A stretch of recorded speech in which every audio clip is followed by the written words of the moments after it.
Hello, people of the internet. Today I'll be going over Patriotism and Poverty by Daniel DeLeon, The Daily People, July 26, 1900. It was another going with the whole military theme of the previous week. This is another video about patriotism and its role in the military and capitalism and so on. This happened to be written during the time the military was the military action.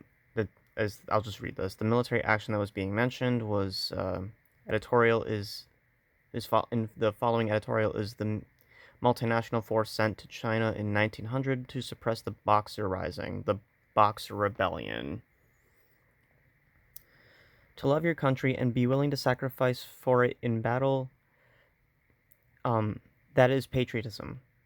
To have no home, to be unable to provide self and loved ones with food, clothing, and shelter, that is poverty. Well, yeah, obviously. That's At first sight, it would appear that a man afflicted with poverty could not possibly be a patriot. He owns no part of any country, and patriotism means love of one's own country, and not love of a country owned by others. In other words,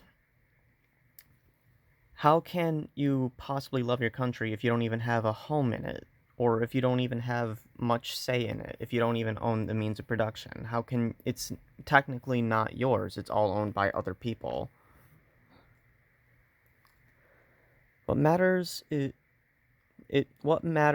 to the poor devil who is starving, whether the country in which he is hungry is owned by this ruler or that ruler, if his miserable status changes not?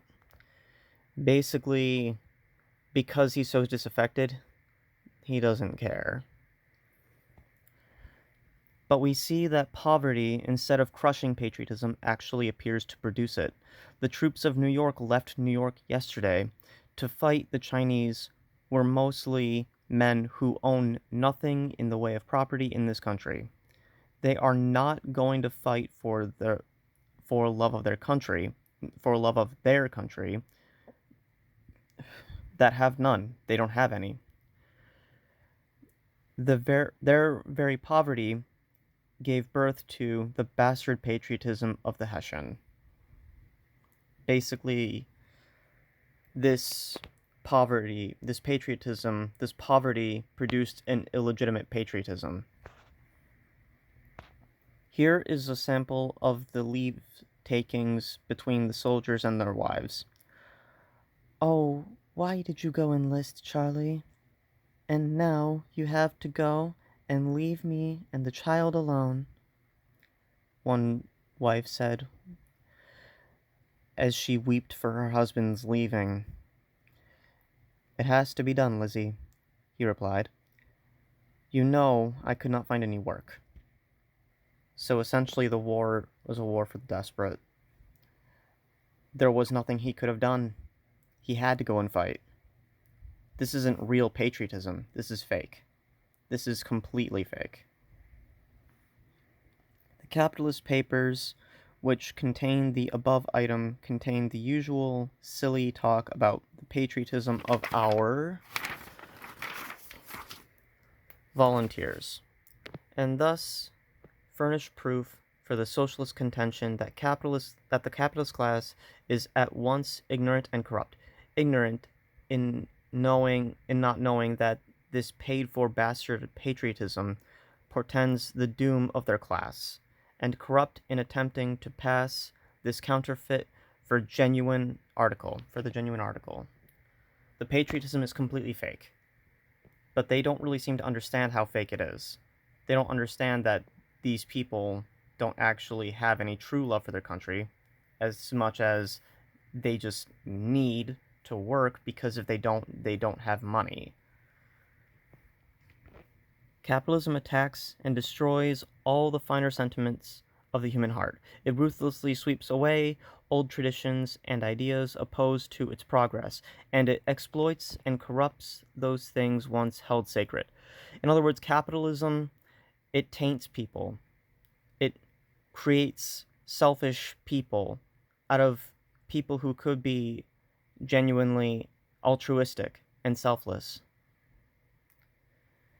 It can make killers, murderers out of good people, out of people who would otherwise never harm anybody. Instead of the American freeman bidding his wife be of good cheer that he was going to fight for his country, we have the wage slave driven by hunger to fight for a hireling's pittance. In other words, fighting for literally as little as they could get. Instead of repelling a foe, he goes to loot and ravage a peaceful race so as to swell the coffers of his own capitalist masters. In other words, attacking innocent people who really just want to live their own lives, all for the sake of the capitalist profit.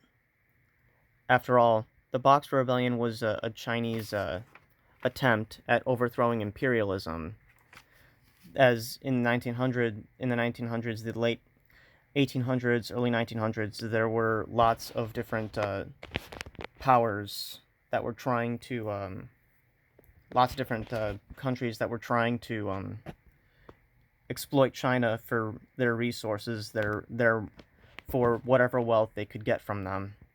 Of course, all to increase the wealth of their own selves, of the rich, the capitalists, the bourgeois. The patriotism which poverty produces is as yellow as the gold which buys it. So, in other words, basically completely fake. Live info on Daniel DeLeon. Daniel DeLeon is not an anarchist.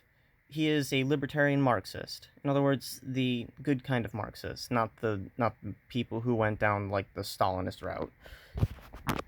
He was I haven't done a whole lot of research on the ideology of Daniel DeLeonism, or DeLeonism, Marxism, DeLeonism, but I do think that I should, and maybe I can probably grab some good theory from it, some good insight from it.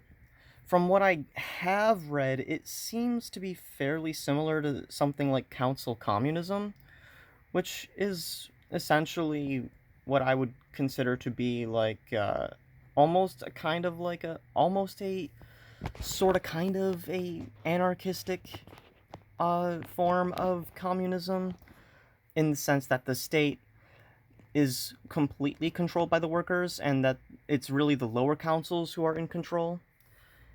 And yeah, I do think that I would have to read into these, as I'm more familiar with anarchist theory and whatnot.